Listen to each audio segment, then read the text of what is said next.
நமது வேளாண்மை துறையின் சார்பாக இங்கு ஒரு செயல் வழக்க ஒரு காட்சி அரங்கு அமைக்கப்பட்டிருக்கிறது. அதில் முக்கியமான ஒரு பொருள் ஒன்றை வைத்திருந்தார்கள். அதனை வேளாண் அலுவலர்கள் ஒரு விளக்கம் சொல்லியிருக்கிறார்.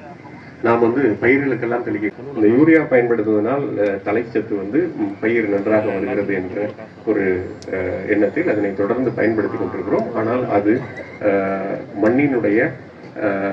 மண்ணினுடைய உயிர்த்தன்மையை பாதித்து அதில் நிறைய உப்புத்தன்மை எல்லாம் ஏற்படுத்துவதற்கான வாய்ப்புகள் இருக்கிறது. அதனை தவிர்ப்பதற்காக புதிய தொழில்நுட்பமாக ஸ்ப்ரே பண்ணக்கூடிய நானோ யூரியா, அதாவது லிக்யூட் ஃபார்ம்ல இருக்கக்கூடிய திரவ நிலையில் இருக்கக்கூடிய நானோ யூரியா அப்படின்ற யூரியா இப்பொழுது கண்டுபிடிக்கப்பட்டு அது பயன்பாட்டுக்கு வந்திருக்கிறது. பல முன்னோடி விவசாயிகள் எல்லாம் பயன்படுத்திட்டு இருக்கிறார்கள்.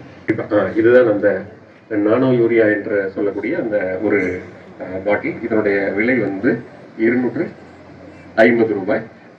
இது இந்த ஒரு பாட்டில் இருக்கக்கூடிய சத்து என்பது ஒரு மூட்டை யூரியாவுக்கு சமம் அப்படின்னு சொல்லி நம்ம வேளாண் உதவி இயக்குனர் சொல்றாரு. அந்த யூரியா வேர் மண்ணில் போட்டு அதன் வழியாக வருவதை விட மிக அதிகமான எஃபிஷியன்சியோட நேரடியாக தழைச்சத்து பயிர்களுக்கு கிடைப்பதற்கான வாய்ப்பு இருக்கு அப்படின்னு சொன்னாங்க. எனக்கே ஒரு ஆச்சரியமா இருந்தது.